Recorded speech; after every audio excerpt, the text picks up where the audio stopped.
Good afternoon. It is Thursday, the 18th of June, 2026, and a very warm welcome to today's midday news on Crown Television. You're watching us live on DSTV channel 277, GoTV channel 23, and on Topstar, we're on channel 89 DTT and 543 on DTH. We're also live on the Star Times application, Facebook, and YouTube as CrownTVZambia. Remember, subscribe to our YouTube channel as well as follow our Facebook page. Here are the headlines. Concord clears Membe and Dolika.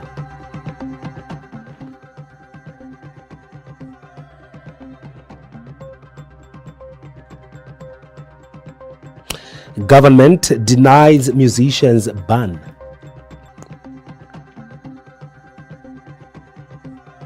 Real-life polygamist exposed.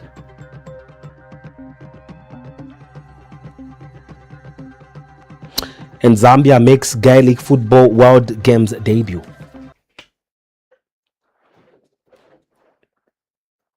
Well, thank you so much for joining us once more with the news in detail. My name is Mike Sakala.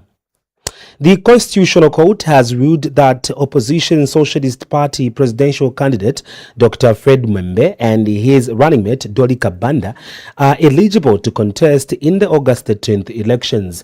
The court's decision confirms that both candidates meet the constitutional requirements to participate in the upcoming polls.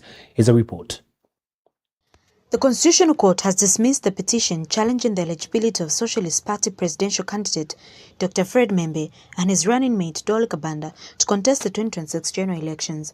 In its ruling, the court confirms that both candidates meet the constitutional requirements to participate in the upcoming polls, effectively clearing them to remain on the ballot. The case was brought before the court by governance activist Isaac Mwanza, who had sought a declaration that Mrs. Banda does not possess a grade 12 certificate or its equivalent as required under Articles 101E, 110(2), and 266 of the Constitution.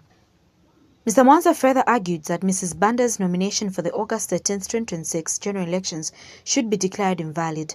He also contended that because the presidential ticket is joint and inseparable under Articles 110 of the Constitution, Dr. Mwembe's nomination should also be nullified.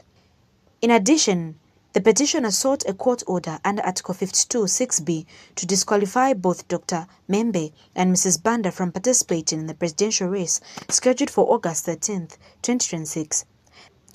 The petition further questions the academic qualifications of Mrs. Banda, arguing that her Cambridge OCR General Certificate of Secondary Education obtained in 1978 is not equivalent to a grade 12 certificate. Mr. Mwanza named the Electoral Commission of Zambia as the third respondent, while the Attorney General was cited as the fourth respondent in the matter. A 7-member panel of Constitutional Court judges delivered the ruling on June 17, 2026, following the conclusion of submissions from all parties involved. The judgment, which was highly anticipated, has brought clarity to the legal requirements governing presidential candidates and their running mates ahead of the polls. Dr. Mwembe and Mrs. Banda were represented by lawyers Leon Lemba and Meluli Malisa Batakati. Shortly before leaving the court premises, Dr. Fred Mwembe spoke to the media, acknowledging the court's judgment, stating that they have done their job, not considering the fact that the judgment is in their favor, but it is a reasonable one. I was wondering when they said they will come back to give the judgment in 1 hour. I was wondering what type of judgment it was going to be, but they have done their work. Yes. I haven't digested it fully, but from what I heard, it was a reasonable judgment. Not because it's favorable to me, but they have reasoned. It's reasoned. Even if it was not going to be favorable to us, but at least they have tried to reason. Give credit where it's due. Yes, right. And not because it's favorable to you, no. It was a good judgment. Meanwhile, Dolika Banda says that if the judgment had gone the other way around, it would have not been a loss for them, but for the Zambian people. She adds that this was her first time attending court proceedings, and from what she observed, the judiciary had done its part in delivering a fair judgment. I feel today is a new beginning, not just for us, I think it's a new beginning for us as a people. I want to thank the way the judiciary worked today. We are continuously criticizing. And again, I don't want to say it, as President had said, because the ruling has been in our favor. I want to say it because of the professionalism that I saw in that room today. It is my first time in court. I've never been in court. Kundej, Sachingalasu, Ngandu, reporting for Crown TV News in Lusaka.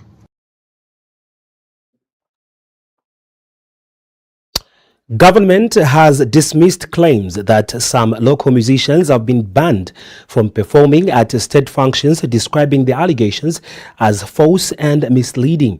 Addressing the media, Minister of Youth, Sports and Arts Permanent Secretary Kangwa says government has not issued any directive, verbally or in writing, restricting any artist from participating in official events.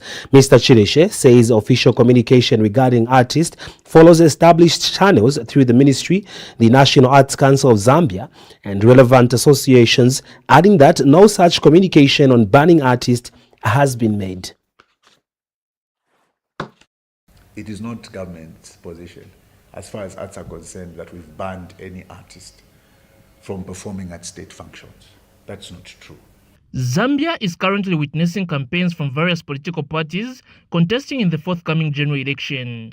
And at the core of these campaigns are campaign songs released by various local artists, some in support of the government, while others have taken a different political position. It is because of this development that allegations have been made suggesting that some local artists, such as Richie Busy, have been banned from performing at government functions due to their political affiliations. But government has dismissed these claims. Addressing the media, Ministry of Youth, Sports and Arts Permanent Secretary Kangwa Chileshe says no directive has been issued to stop any artist from participating in state functions and maintain that government remains open to engaging all artists. The musicians in question have performed at functions for this ministry.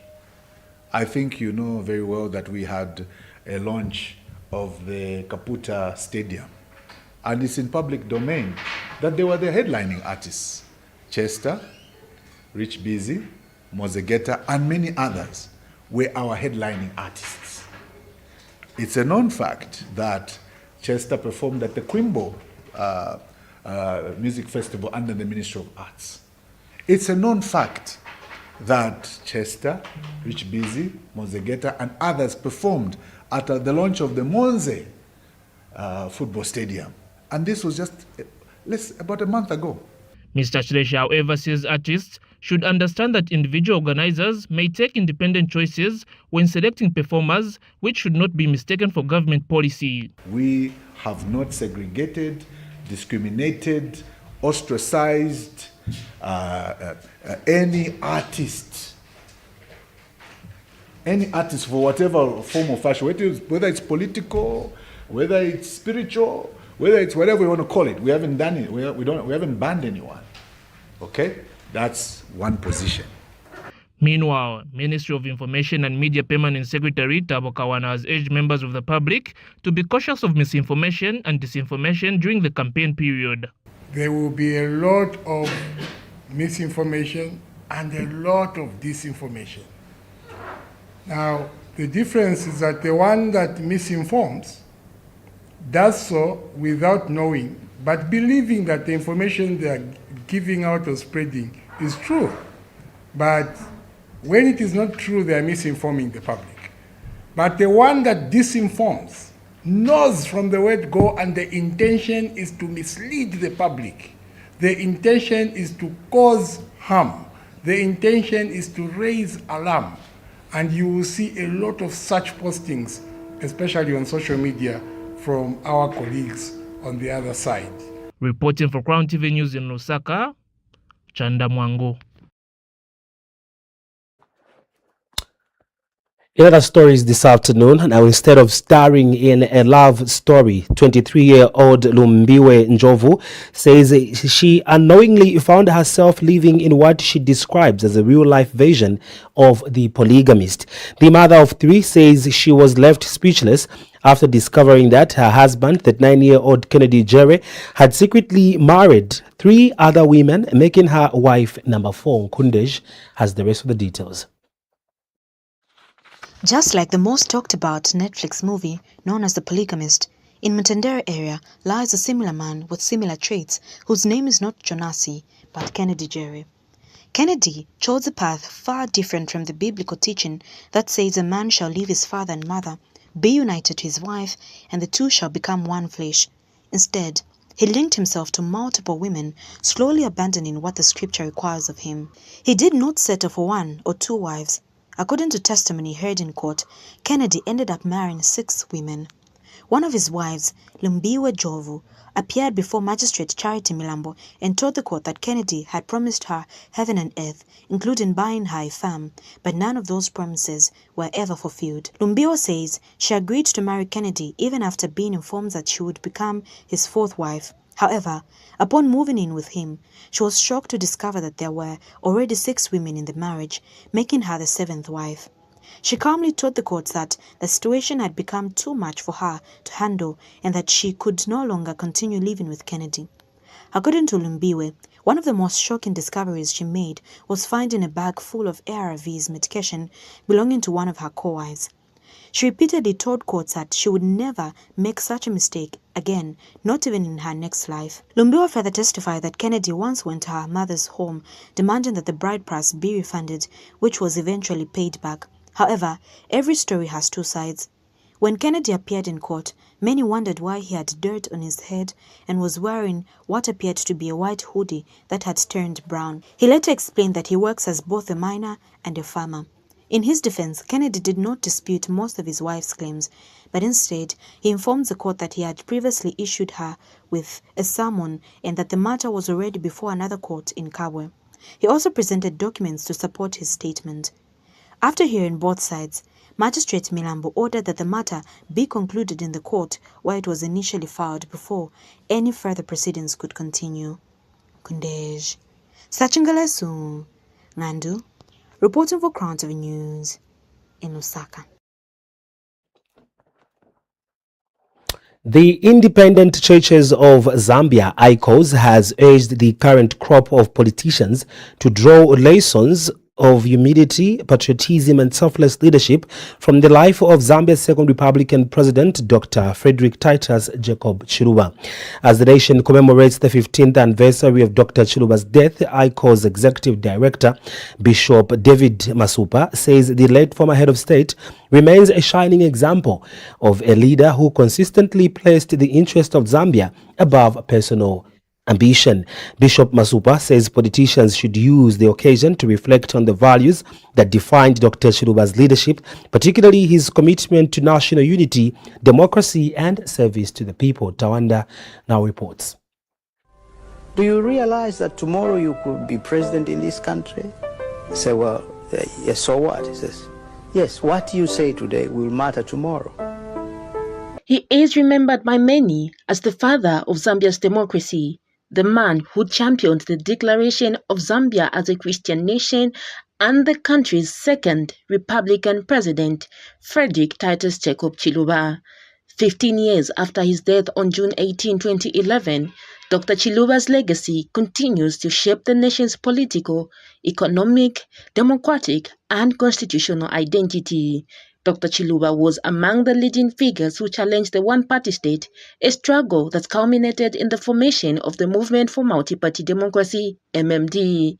Following MMD's victory in Zambia's first multi-party elections in 1991, Dr. Chiluba became the country's second Republican president, ushering in a new era of democratic governance. One of the defining moments of his presidency came in December 1991 when he declared Zambia a Christian nation, a declaration that was later enshrined in the country's constitution and remains one of his most enduring legacies. Oh, dear Lord Jesus, our Lord, I rededicate this nation as a Christian nation. I know we are at war against the devil, but the devil can never win. The devil was defeated on Calvary. And the Independent Churches of Zambia, ICOZ, has paid tribute to the late former head of state, describing him as a gallant son of the soul who stood for justice and the interests of the Zambian people during a defining period in the country's history. ICOZ President Bishop David Masupa says Dr. Chiluba's decision to declare Zambia a Christian nation continues to shine as a beacon of faith and national identity. Bishop Masupa says the late president also played a pivotal role in introducing democracy at a time when many Zambians had little understanding of multi-party politics. He says today's political leaders have much to learn from Dr. Chiluba's leadership, describing him as a patriotic leader whose loyalty was firmly rooted in serving the nation rather than personal interests. The man is the father of democracy. The man is also the father of the rule of law, who instigated the democracy and the rule of law to thrive in the nation of our country, Zambia. Meanwhile, Bishop Masupa has also highlighted Dr. Chiluba's contribution to the liberalization of Zambia's economy, saying the reforms introduced during his administration opened up opportunities for the private sector growth and laid the foundation for the country's modern economic framework. Bishop Masupa says, although opinions on Dr. Chiluba's presidency may differ, history will remember him as one of the country's most influential leaders whose contributions to democracy, economic reforms, and the declaration of Zambia as a Christian nation remain an integral part of Zambia's national story. He also promoted a liberal economic system in Zambia to experience what we are experiencing right now. The markets were open, the price control diminished, and he cancelled it when he became president. We seek peace, dear God. Yes, the peace that cometh from you, not the peace of the world, but the peace that passeth all understanding. For Crown TV News, Tawanda Munyuki. As a Christian nation, I know we are at war. President Hakainde Hichilema has publicly apologized for what he described as a messy adoption process that characterized the ruling UPND ahead of this year's elections. Speaking when he addressed a crowd at Joma Sports Club grounds last afternoon, President Hichilema said he was aware that many party members were unhappy with irregularities during the process, where in some cases more than one adoption certificate was issued to different candidates. President Hichilema cautioned the electorate against independent candidates, saying they should not be cheated into believing independence can deliver development. He urged voters to give him members of parliament and councillors that he can work with without difficulties. He cited free education as one of the key achievements, noting that the policy has seen 2.5 million children getting back to school. Adoption mumwito yagenda gabotu ndaliregerera ndime president wankama. I apologize for that. Right?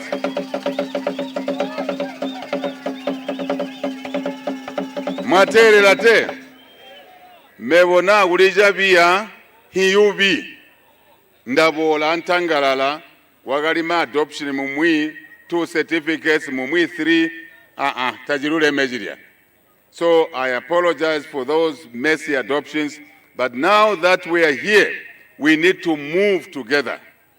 Materera, bunjaga atubuhiye gunze, atulange election ibola, guliba ntubalanse ngwa babagali mu government, twabanyanga guli ama corruption bali nyeme nanse ngwawa. na muhubale balamuzogola bulero babutola na muganke kuzwangana mulana muhinza walo yigankoba itola Zambia. So let us work in unity. Let us support the candidates that were adopted. Let us campaign for them for the president so that we can continue to do the things that we have been doing because we love this country. That's why we are doing the things that we're doing.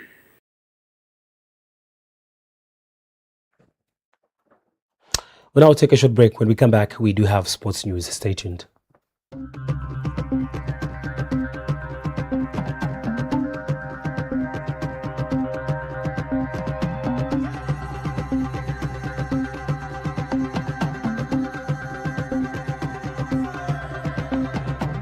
This June, Topstar is standing up for heat. Why shiver from boredom when Topstar can warm your home with exciting entertainment? Oh my God!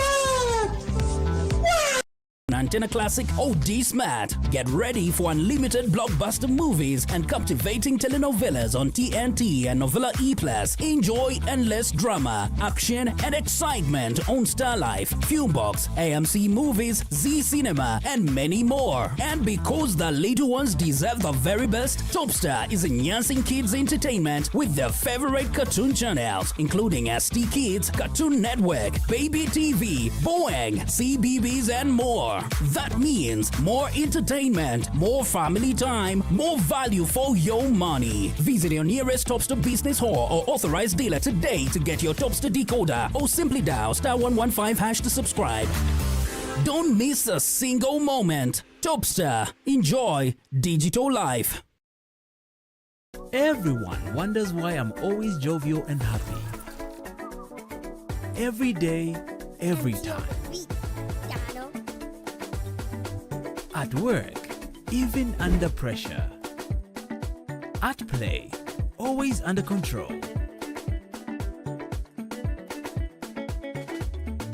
Even with Bay, I always shine. And today, I get to share my secret companion, Best Kombucha. Gives me the energy but also boosting my immune system as I go by my day-to-day activities. Toileta mami we best kombucha sonwemu. Toileta daddy we best kombucha sonwemu. Iye nani best kombucha. Best kombucha. Iye nani mwa kombucha. Now you know. Best kombucha. Iye nani best kombucha. You three come best kombucha.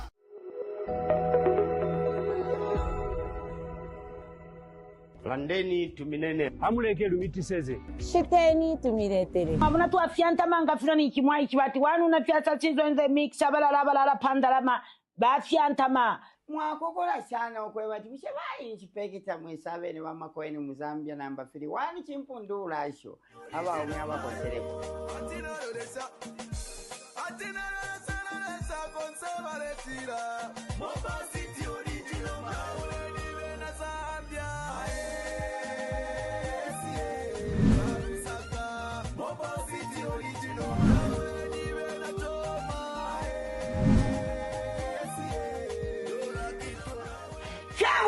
Fya kuwina ku Mobile City ukutamba no kuwina kila mulungu kasondo ku Crown TV nenshita ya 1930 ifya kuwina Mobile City, the phone's paradise.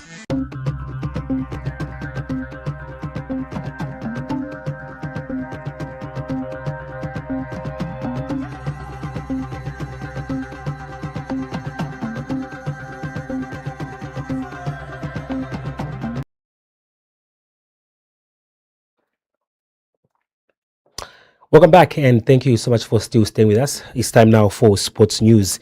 Zambia will make history next month at the Gaelic World Games in Ireland. Now this will be the first time the country will compete in Gaelic football, a fast sport mixing football, handball, basketball and rugby. Lusaka club Sebos Shamrock will represent Zambia from the 13th of July to the 18th of July 2026. Zambia will make history this July as it competes in Gaelic World Games for the first time.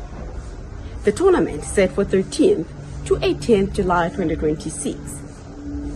Features Gaelic football, a fast-paced game blending elements of football, handball, basketball, and rugby. Representing the nation is Sebo Shamrock.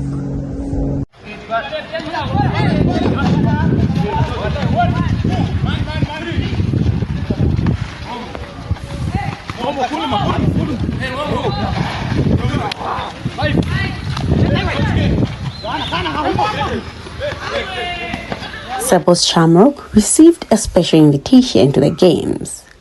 Club manager Padgren Ofanin welcomed the call-up, saying it offers a key benchmark to gauge Zambia's standing in the sport. His main goal is to showcase Zambian talent on the global stage.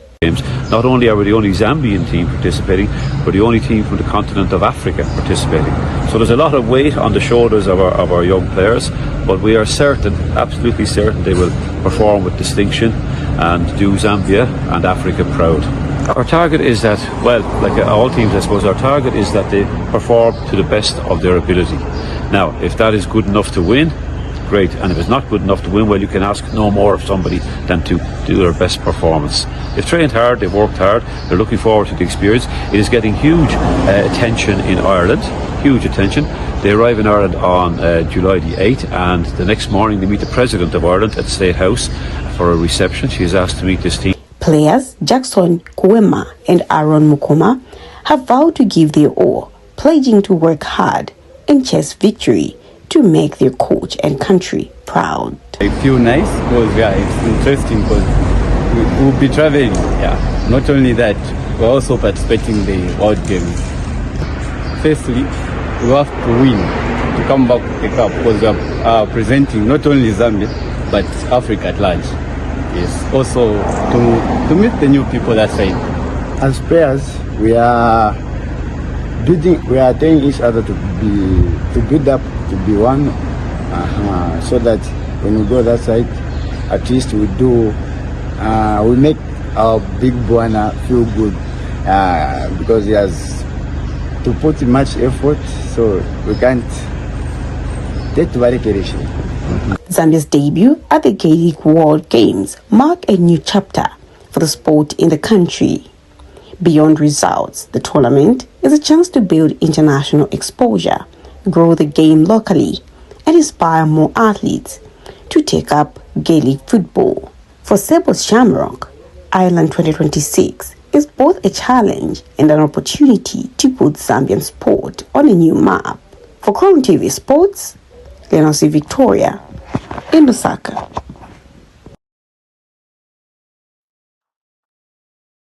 Well, that sporting story brings us to the end of the midday news. But before we go, here's a recap of stories that made headlines. Concord clears Membe and Dolika.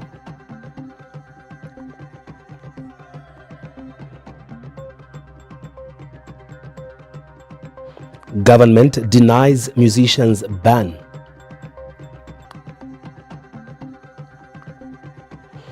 Real-life polygamist exposed.